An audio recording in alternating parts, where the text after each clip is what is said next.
पहला क्वेश्चन बता चुके हैं, अब पहला का दूसरा क्वेश्चन बता रहे हैं, ठीक है। चलिए बोर्ड पर क्वेश्चन लिखा हुआ है, जैसे क्वेश्चन ये बनाए थे वही क्वेश्चन वैसे ही बनाए नहीं, जैसे फॉर्मूला यहाँ पर यूज हुआ है यही फॉर्मूला इसमें भी यूज है, ठीक है। अगला क्वेश्चन जब तीसरा बनाएंगे तो यही तीनों जो क्वेश्चन है इसी आधार पर आपका सवाल ये बनेगा नहीं। चलिए लिखते हैं, पहले क्या करेंगे, पहले हम लोग द्विघात समीकरण का व्यापक फॉर्मूला निकालेंगे, तो लिखेंगे कि ax² plus bx plus c बराबर क्या, नहीं बराबर क्या हो जाएगा, 0।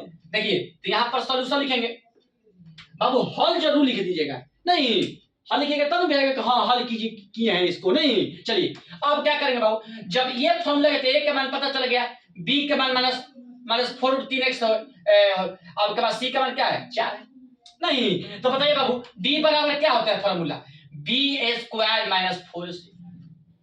डी को क्या बोले हैं, विवेचक, मतलब कि विवेचक बराबर होता है फॉर्मूला b² - 4ac, नहीं। अब बताइए बाबू b का मान क्या है -4√3 का b² मतलब स्क्वायर हो जाएगा, नहीं -4 जेम कहते हो, यहाँ कुछ नहीं तो इंटू है तो मतलब गुना हो जाएगा, a का मान क्या 3, इसके बाद यहाँ पर कुछ तो इंटू है तो यहाँ पर गुना हो जाएगा, c का मान क्या है 4 तो 4 नहीं। चलिए बाबू अब देखिए -4√3 का स्क्वायर मतलब -4√3 गुना -4√3 नहीं। तो देखिए बाबू यहाँ पर आप करेगा कि -4√3 और गुना -4√3 नहीं। तो बताइए बाबू माइनस क्या होगा प्लस हो गया, तो 4 का 16 नहीं, और √3 गुना √3 बराबर क्या होता है √9, और √9 का वर्गमूल क्या होता है 3 होता है, नहीं तो 3 लिख देंगे, नहीं तो 16 48 हो जाएगा, नहीं। तो इसको हम लोग क्या करेंगे, इसको टेक 48 लिख सकते हैं,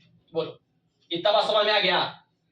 जब इसको हल करिएगा तो आपका प्लस 48 होगा, क्योंकि इसका मतलब हो रहा है कि -4√3 और गुना -4√3 मतलब माइनस प्लस, तो 4 का 16 और √3 गुना √3 तो क्या होगा √9 और √9 का वर्गमूल 3 तो 16 48 नहीं, यहाँ 28 लिख दिए। अब बोलो बाबू अब क्या करेंगे, माइनस जेब करते हो, अब बताइए 4 का 16 16 48, ये भी 48 आ गया, तो बराबर क्या आ गया 0, मतलब कि डी का मान क्या आ गया 0 आ गया, नहीं। तो क्या बताए हैं बोलो कि जब डी के मान 0 आ जाएगा, चाहे डी के मान कोई संख्या पॉजिटिव में आ जाएगा तो मूल अस्तित्व में होगा, नहीं। चलिए लिख देंगे बाबू कि अतः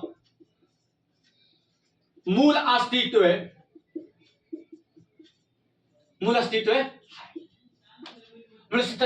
लिख देंगे। तो इसका कोई हल है, इसका कोई हल है, कोई हल होगा, इसका कोई हल होगा।